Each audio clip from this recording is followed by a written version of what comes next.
जैसे हनुमान जी का केस ही ले लिए, उनके अंदर अपार शक्ति, लेकिन उन्हें रियलाइज कराना पड़ता था कि भैया आपके अंदर इतनी शक्ति है। तो ऐसे ही आपके अंदर सारी चीजें हैं, बस हमारा मेन काम क्या है, रियलाइज कराना।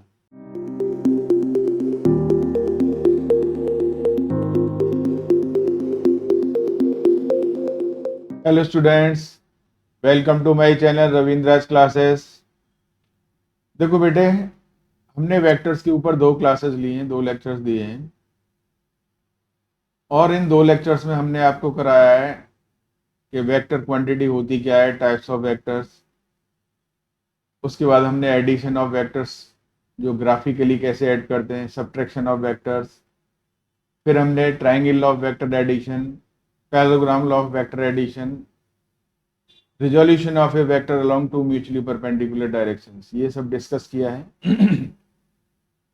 उससे हम आगे का भी डिस्कस कर रहे हैं। जो लोग ये हमारा आज वाला जो लेक्चर देखेंगे, उनके लिए ज़रूरी है कि पीछे वो दोनों ज़रूर देखें। उसकी लिंक आपको जो है ना हमारे वीडियो के एंड में मिल जाएगी, तो फिर आपको इसको समझना थोड़ा आसान होगा। देखो बेटे, हमने एक वेक्टर के बारे में बताया था कि वेक्टर के लिए क्या होता है। वेक्टर के लिए आपको जो है ना मैग्नीट्यूड और डायरेक्शन चाहिए, ठीक है। कोई भी वेक्टर ए है तो इसको कैसे लिखेंगे, इसका मैग्नीट्यूड होना चाहिए और यूनिट वेक्टर इसकी डायरेक्शन बताएगा। अब ऐसे ही हमने मान लीजिए कि हमने एक बताया कि एक वेक्टर है हमारा ये, और इसको हमने रिजॉल्व करके बताया था कि एक्स और वाई एक्सिस की तरफ ये एक्स एक्सिस है और यहाँ पर इसको ओरिजिन मान लिया। ये वेक्टर ए है, देखिए यहाँ से गिराया, इसको परपेंडिकुलर ड्रॉप किया, तो ये इसको एन मान लीजिए और ये पी मान लिया था हमने। तो देखो बेटा, ओ एन जो है ना वो क्या बताता है, magnitude of A along X axis बताता है। हमने इसको क्या लिखा था, ए एक्स। एन पी क्या बताता है, magnitude of A along Y axis बताता है, इसको लिख दिया था हमने ए वाई। तो हमने माना था कि अगर आई क्या हमारा यूनिट वेक्टर है अलोंग एक्स एक्सिस और जे यूनिट वेक्टर है अलोंग वाई एक्सिस, तो ये वेक्टर ए का कंपोनेंट जो इधर होगा वो कितना हो जाएगा आपका, ए एक्स आई हो जाएगा, और ये हो जाएगा आपका ए वाई जे। तो वेक्टर को कैसे लिखेंगे, यानी वेक्टर ए, अब देखिए ट्राइंगुलर लगा दीजिए आप, ओ एन यानी A X I plus A Y J, O N plus N P is equal to O P हो जाएगा ना ट्राइंगल लॉ से। तो वेक्टर ए को लिख सकते हैं हम ए X I plus A Y जे। देखिए इसके बारे में हमने बताया था कि इस वेक्टर का मैग्नीट्यूड क्या होगा। तो मैग्नीट्यूड के लिए क्या करते हैं हम, magnitude of A is equal to square root of, भाई जो आई का कोफिशिएंट है ए एक्स उसका स्क्वायर, प्लस जो जे का कोफिशिएंट है उसका स्क्वायर, ये कर दिया हमने।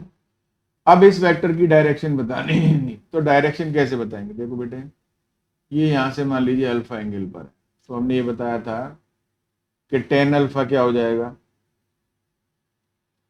टेन अल्फा में लिखेंगे आप ए Y upon A x.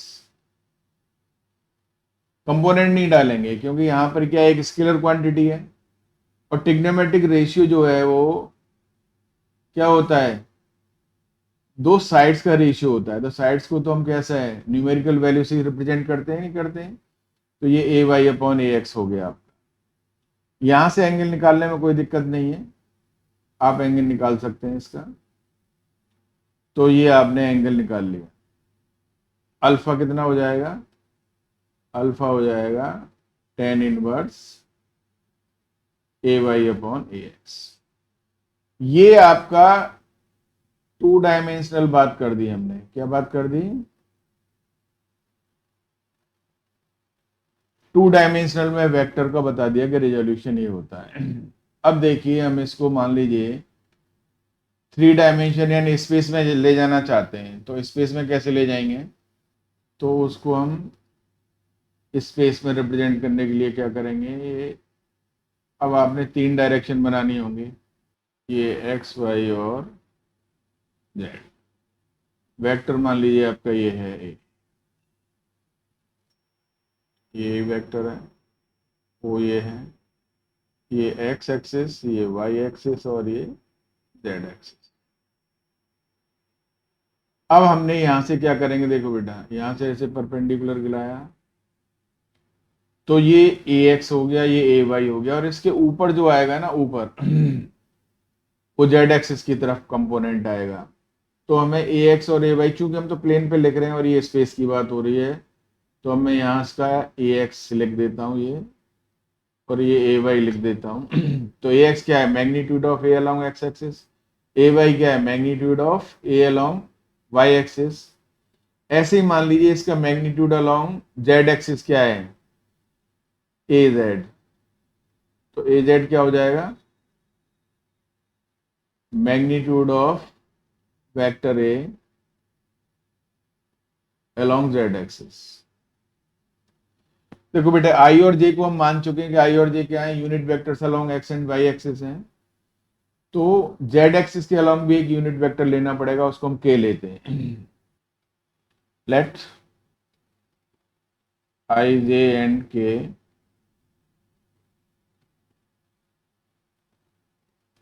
Are unit vectors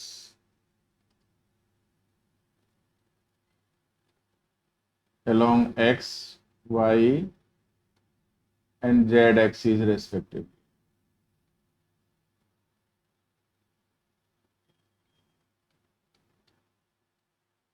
Then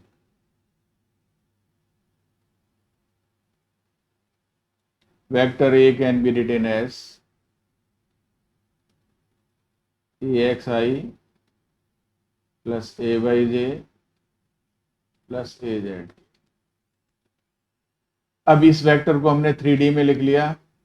3D का मतलब क्या है, 3D का मतलब यह है कि हमने इसको स्पेस में लिख दिया, 3 डायमेंशनल वेक्टर हो गया। अब 3 डायमेंशनल हो गया तो इसका मैग्नीट्यूड कितना आएगा, देखिए मैग्नीट्यूड ऑफ वेक्टर ए लिखेंगे तो ये कितना हो जाएगा बेटा, ए एक्स का square plus A Y square plus A Z square. अब इस वेक्टर की डायरेक्शन, क्योंकि ये स्पेस में है यानी थ्री डायमेंशनल वेक्टर है, यानी इसके कंपोनेंट 3 दिशा में, तो अब कैसे लिखेंगे डायरेक्शन? अब सिंपल नहीं दे सकते, जैसे हमने प्लेन में दे दिया था tan alpha equal to A Y upon X. इसकी डायरेक्शन को देने के लिए आपको क्या है, अभी हम बताते हैं कि ये आपकी 3 एक्सिस ले ली हमने। एक रफ सा आइडिया देता हूं अभी, ये वेक्टर यहां से जरा इसको परपेंडिकुलर गिराया तो इधर इसका ये वाला कंपोनेंट और ये वाला, दो तो नजर आ रहा है आपका, एक ऊपर जाएगा। तो अब हम क्या करते हैं, इसको हम ये मान के चलते हैं कि मान लीजिए ये वेक्टर एक्स एक्सिस से अल्फा एंगल बना रहा है और यहां से ये बीटा एंगल बना रहा है, वाई एक्सिस से, ये एक्स एक्सिस है, ये इसकी वाई एक्सिस है और ये जेड एक्सिस, और ये यहां से इसकी पॉजिटिव डायरेक्शन से जो है ना गामा एंगल बना। अल्फा बीटा गामा क्या है, ये एंगल्स हैं जो एक्स वाई जेड एक्सिस की पॉजिटिव डायरेक्शन से एंटी क्लॉकवाइज ये वेक्टर बना। तो देखिए अब इस वेक्टर का जो है ना एक्स एक्सिस की तरफ मैग्नीट्यूड कितना है, ए एक्स, और वाई एक्सिस की तरफ कितना है, ए वाई। मान लीजिए यहीं से निकालना है हमको, तो कॉस अल्फा कितना हो जाएगा, ए एक्स अपॉन मॉड ए, क्योंकि यहां से यहां तक का इस वेक्टर का मैग्नीट्यूड कितना है, पी। तो इसको लिखेंगे cos alpha is equal to A X upon mod A. Mod A तो आपको पता ही ऊपर दिया हुआ है, यानी ये अल्फा एंगल बना रहा है कहां से, एक्स एक्सिस से। तो इसकी डायरेक्शन कितनी हो जाएगी, कॉस इनवर्स ए एक्स अपॉन मॉड ए, ये हो जाएगी एक्स एक्सिस से। अब ऐसे ही बीटा निकालेंगे तो बीटा के लिए कितना आ जाएगा, तो कॉस बीटा कितना हो जाएगा बेटा, ए वाई अपॉन मॉड ए हो जाएगा। तो बीटा की वैल्यू कितनी आ जाएगी, कॉस इनवर्स ए वाई अपॉन मॉड ए हो जाएगी। अब ऐसे ही हम यहाँ पर लिख देते हैं कि गामा निकालना है, तो गामा कैसे निकलेगा इसका, तो ये खींच दिया हमने, कॉस गामा कितना हो जाएगा, ए जेड अपॉन मॉड ए हो जाएगा। ठीक है, तो गामा की वैल्यू कितनी हो जाएगी, कॉस इनवर्स ए जेड अपॉन मॉड ए।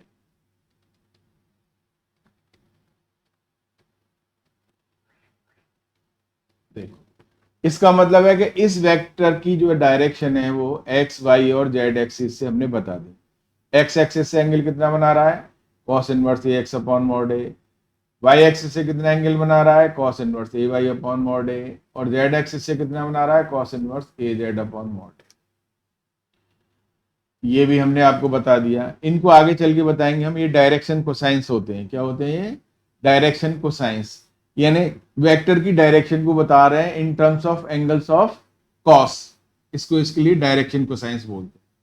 आगे चल के इसको डिस्कस करेंगे। इसके लिए आप एक एग्जाम्पल लेकर के इसको समझ सकते हैं।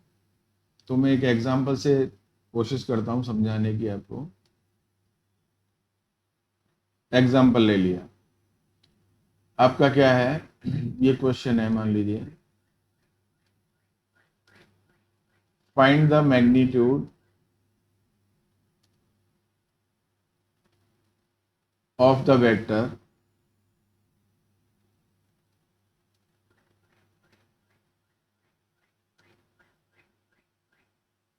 Vector A is equal to 2i minus J plus 4k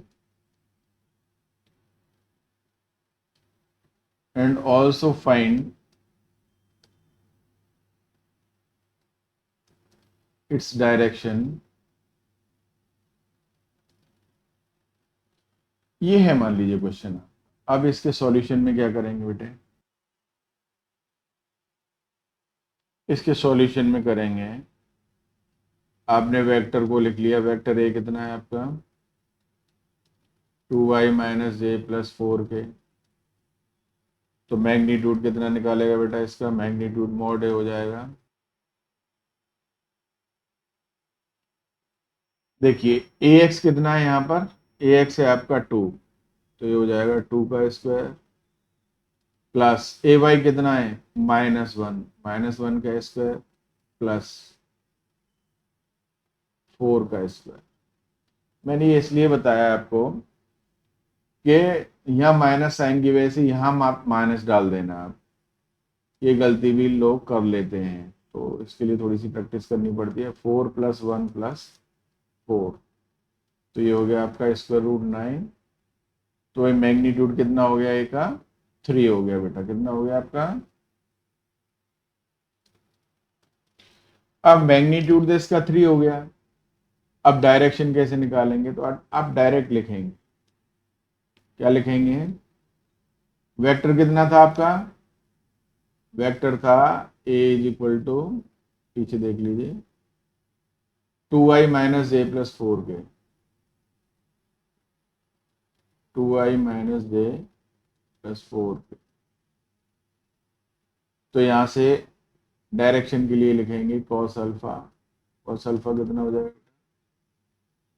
2 upon mod A. Mod ए कितना था आपका 3, अल्फा की वैल्यू कितनी हो जाएगी, कॉस इनवर्स 2/3। ठीक है, ऐसे ही सिमिलरली बीटा कितना हो जाएगा, कॉस इनवर्स -1/3, इसको ब्रैकेट में डाल दिया, एंड गामा, गामा हो जाएगा कॉस इनवर्स 4/3। अब देखिए यहां से क्या पता लग गया, यहां से पता ये लग रहा है, मैंने ये क्वेश्चन जानबूझ करके लिया है कि आप लोगों को पता लगे कि मतलब गलती कहाँ हो सकती है। इसका मतलब है कि जो हमने ये वेक्टर लिया हुआ है वो वेक्टर ठीक नहीं है, यानी ये वेक्टर स्पेस में एग्जिस्ट नहीं कर सकता। उसका कारण, क्यों नहीं कर सकता, ये लोगों की समझ में नहीं है। उसका कारण देख, गामा की वैल्यू कॉस इनवर्स 4/3 आ गई है। अब 4/3 का मतलब क्या है कि ये 4/3 को हम देखेंगे तो ये 1 से ज्यादा हो गया, और कॉस की जो वैल्यू होती है वो हमेशा -1 और 1 के बीच में लाई करती है। इसका मतलब है कि ये गलत है, गामा की वैल्यू इतनी हो ही नहीं सकती। यानी कोई वेक्टर ऐसा नहीं हो सकता जो जेड एक्सिस से क्या है कॉस इनवर्स 4/3 का एंगल बना दे, क्योंकि इसकी वैल्यू एग्जिस्ट नहीं करेगी। तो मैंने इसको जानबूझ नोइंगली ये एग्जांपल लिया था कि आपको एक ही क्वेश्चन से सब सारी चीजें समझ में आ जाए। इसका मतलब है कि इस वेक्टर में आपको क्या है, मैग्नीट्यूड तक ठीक था, ये चेंज करना पड़ेगा। यानी ऐसा वेक्टर एग्जिस्ट नहीं कर सकता जिसका एक्स एक्सिस की तरफ क्या हो, कंपोनेंट 2 हो, वाई एक्सिस की तरफ कंपोनेंट 1, -1 का मतलब अपोजिट डायरेक्शन, और जेड एक्सिस से कितना हो, इसका मैग्नीट्यूड 4 हो। क्लियर है, ये समझ में आना चाहिए। अब इस क्यों पता लगा आपको, आपको अगर बेसिक नॉलेज है तो ही पता कर सकते हैं ना ये, कि कॉस की वैल्यू जो है ना वो क्या लाई करती है, कोई भी है कॉस ऑफ एंगल थीटा है मान लीजिए, तो इसकी वैल्यू हमेशा -1 और +1 के बीच में लाई करेगी।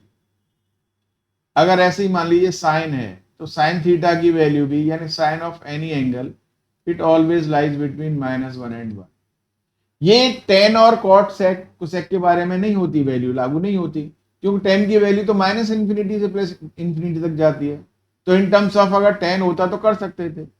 अब आपको पता लगा ना, तो मैंने तरीका बताया आपको निकालने का, और साथ साथ इस एग्जांपल से ये भी बता दिया है कि अगर इस तरीके की सिचुएशन आती है तो आप स्ट्रेट फॉरवर्ड कह सकते हो कि ये गलत है।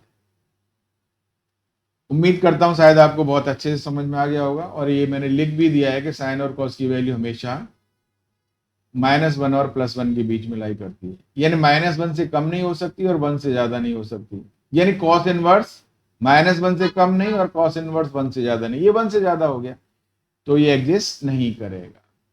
उम्मीद करता हूं शायद आपको अच्छे से समझ में आ गया होगा।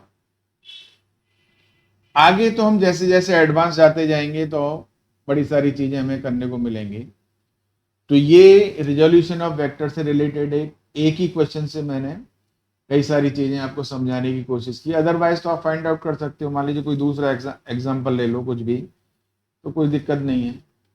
जैसे मान लीजिए वेक्टर ए है आपका, वेक्टर ले लिया आपने i - a + k से। अब इसका वही है, मैग्नीट्यूड कितना हो जाएगा, ये क्वेश्चन का हम सॉल्यूशन कर देते हैं हम इसको, क्योंकि दोनों एक चीज हो जाएंगी। तो इसका मैग्नीट्यूड ए कितना हो जाएगा बेटा, हो जाएगा 1 का स्क्वायर प्लस -1 का स्क्वायर प्लस 1 का स्क्वायर, सिंपल। तो √3 आ गया कि नहीं आ गया। अब देखिए यहाँ पर अल्फा निकलेगा तो कितना हो जाएगा, कॉस इनवर्स 1/√3। बीटा निकलेगा तो कितना आ जाएगा बेटा, कॉस इनवर्स -1/√3। और गामा निकलेगा तो कितना आ जाएगा बेटा, कॉस इनवर्स 1/√3। कोई दिक्कत नहीं, हो गया आपका। तो अब हम उम्मीद करते हैं कि आप, ये हमने इसको बता दिया कि ये इसके इस तरीके से इसको कर सकते हैं। अब देखिए आगे थोड़ा डिस्कस करते हैं कि हमने जो पीछे पढ़ा था वो क्या था। अब एक मैं टॉपिक बताता हूं आपको कि multiplication of a vector by a scalar, multiplication of a vector by a scalar.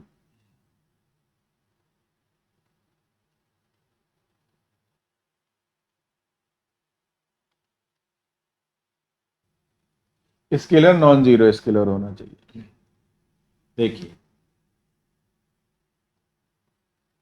Late A be any vector,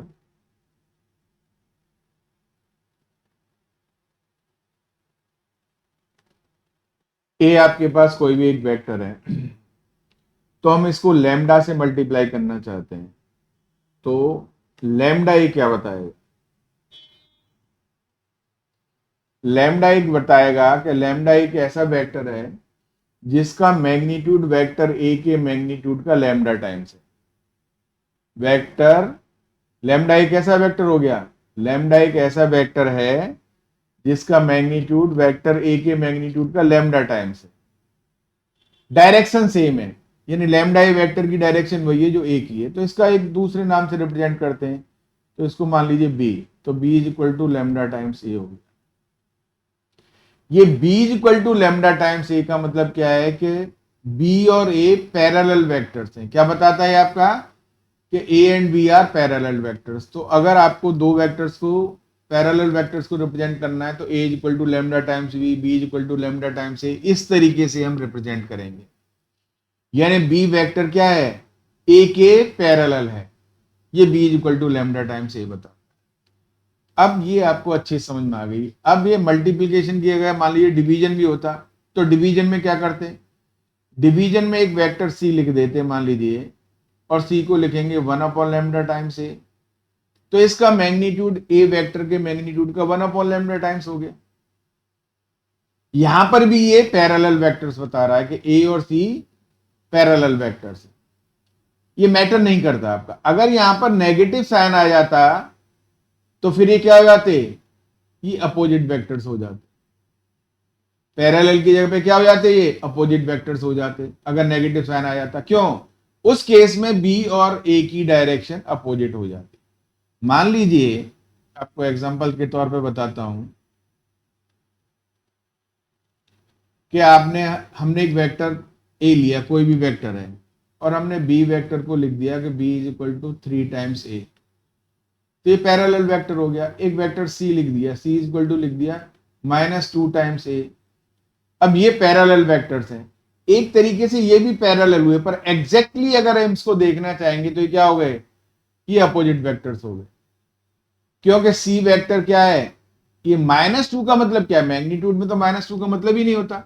अब -a का मतलब है कि ये नेगेटिव ऑफ ए वेक्टर हो गया, तो c is equal to -2a का मतलब क्या है कि C and A are opposite vectors. तो यहां से क्या पता लग गया आपको कि b and a are parallel vectors and c and a are opposite vectors. ये आपको बहुत ही अच्छे से क्लियर होना चाहिए, ताकि आगे चल करके आपका कहीं कोई किसी तरीके की प्रॉब्लम ना आए। क्योंकि आपका बेस अच्छा होगा तो चीजें भी अच्छी हो जाएंगी। इससे आगे बहुत कुछ देखने को मिलेगा। अभी जब मैं आगे जैसे जैसे आगे हम बढ़ते जाएंगे तो आपको फिर समझाएंगे और चीज़ों को पूछेंगे भी। तो ये था multiplication of a vector by a scalar और division of a vector by a scalar, non zero scalar. मैंने दोनों ही चीज़ें आपके साथ डिस्कस की हैं। उम्मीद करता हूँ शायद ये आपको अच्छी तरीके से समझ में आ गई हो, क्योंकि बहुत इंपॉर्टेंट है इन सब चीज़ों को समझना। अब एक जनरल सी बात करते हैं हम, वो आपको समझ में आनी चाहिए, तब हम उससे आगे बढ़ेंगे। क्योंकि हमने जो कुछ भी अभी तक पढ़ाया है उस पर भी हमें देखना चाहिए कि हमने कितना समझा है और कितना हम समझ रहे हैं और कितना हमें जो है ना उसमें से आता है। ये सब चीज़ें भी बड़ी मैटर करती हैं। हम पढ़ाते जा रहे हैं, आप देखते जा रहे हो, तो उससे बात नहीं बनेगी। आपको मेरा मेन एम जो है ना वो आपको रियलाइज कराना है चीज़ों को। देखो, आपके अंदर सब कुछ है। मैं या कोई भी दुनिया में कोई भी किसी को कुछ सिखा नहीं सकता, सब कुछ इनबिल्ट है। लेकिन बस क्या है, फर्क यही है कि जो गुरु होता है ना वो चीजों को रियलाइज कराने की कोशिश करता है। जैसे हनुमान जी का केस ही ले लिए, उनके अंदर अपार शक्ति, लेकिन उन्हें रियलाइज कराना पड़ता था कि भैया आपके अंदर इतनी शक्ति है। तो ऐसे ही आपके अंदर सारी चीजें हैं, बस हमारा मेन काम क्या है, रियलाइज कराना। यही गुरु का काम है। मैं आपको सिखा रहा हूं, पढ़ा रहा हूं, ये बेवकूफ़ी की बातें मुझे कभी अच्छी नहीं लगती, तो मैं इन सब चीज़ों पर भरोसा नहीं करता। हर बच्चा अच्छे से, उसको बस पता नहीं होता है कि मुझे कितना आ रहा है। जब ये चीज़ें रियलाइज करेगा ना तो चीज़ें बहुत आसान हो जाएंगी। तो हमेशा आपका जो है ना क्या होना चाहिए, पॉजिटिव एटीट्यूड होना चाहिए।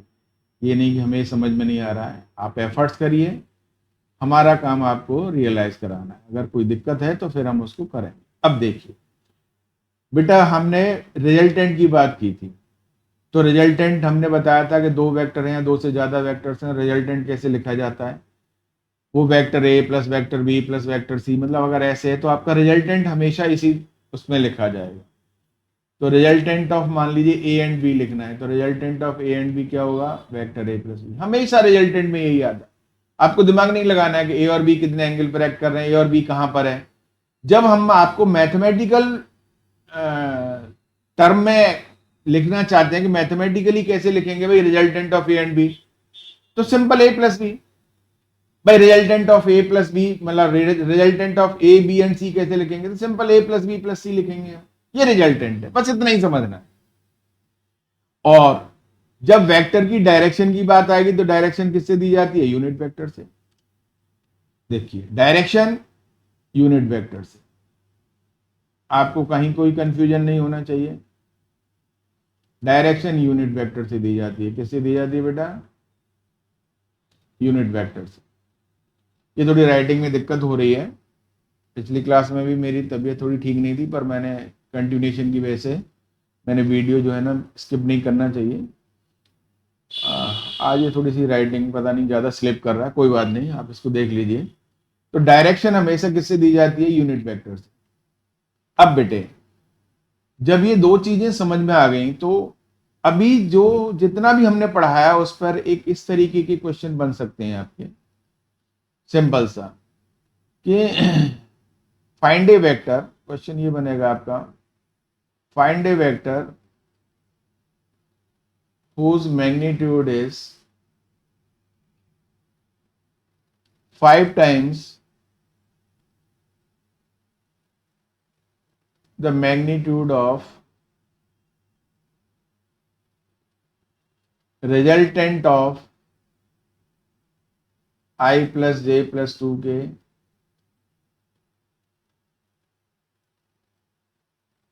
and 3i minus 4j minus k in the direction of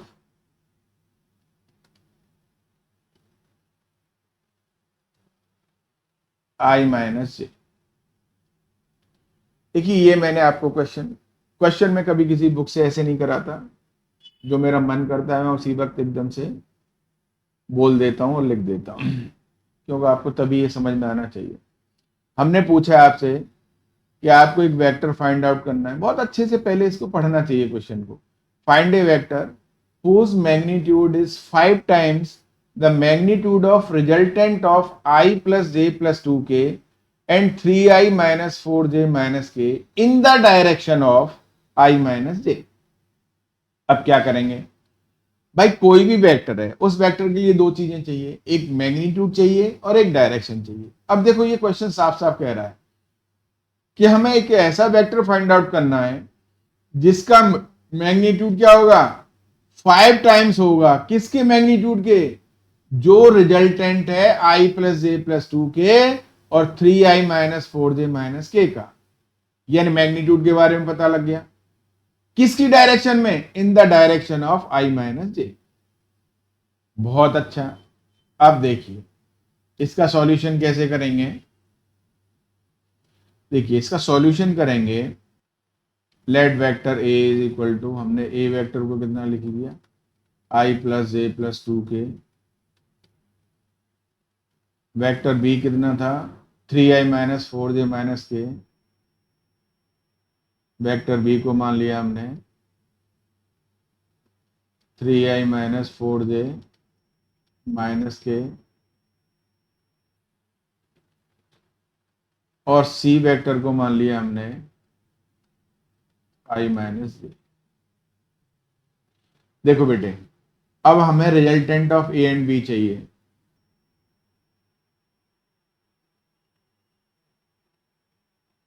resultant of vector A and B कितना हो जाएगा, R is equal to vector A plus vector B हो जाएगा।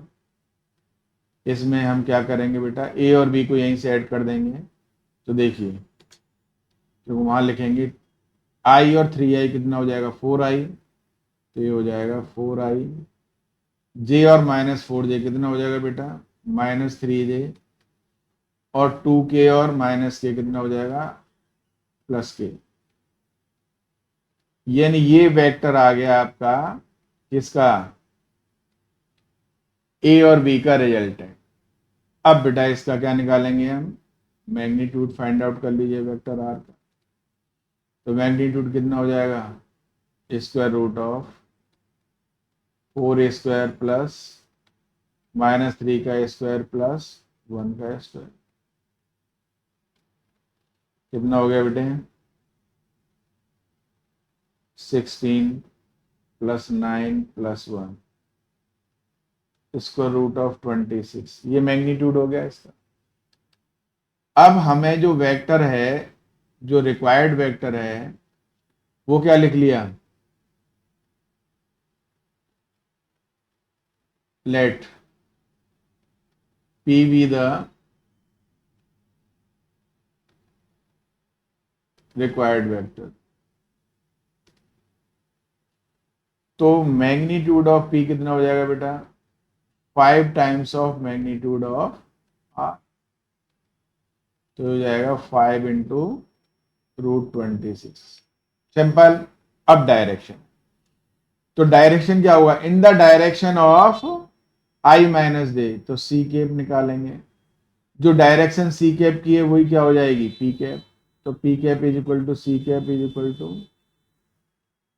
i-j upon its magnitude. कितना हो जाएगा बेटा, 1 + 1।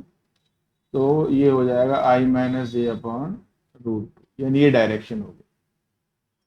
तो इसका मतलब क्या है, देयरफॉर वेक्टर p इज कितना होगा आपका, magnitude of p into unit vector p। अब आप लिख देंगे p इंटू पी कैप। अब p कितना था, 5√26।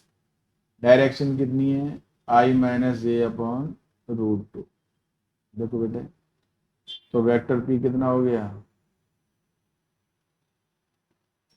5√13 ब्रैकेट में i-, ये हो गया क्या, नहीं हो गया, सिंपल। और बहुत अच्छे से लिखना चाहते हैं तो 5√13i - 5√13j ऐसे लिख सकते हो उसको। उम्मीद करता हूं ये शायद आपके समझ में आया होगा। तो अब हम जैसे जैसे स्टडी को आगे बढ़ाते जा रहे हैं तो डिफरेंट टाइप के क्वेश्चंस आते चले जाएंगे। ये क्वेश्चन जब हम आपको प्रोडक्ट ऑफ टू वेक्टर्स पढ़ाएंगे, जब vector product of two vectors पढ़ाएंगे तो उसके बाद और एक नई फॉर्म में आएगा क्वेश्चन, तब हम डिस्कस करेंगे।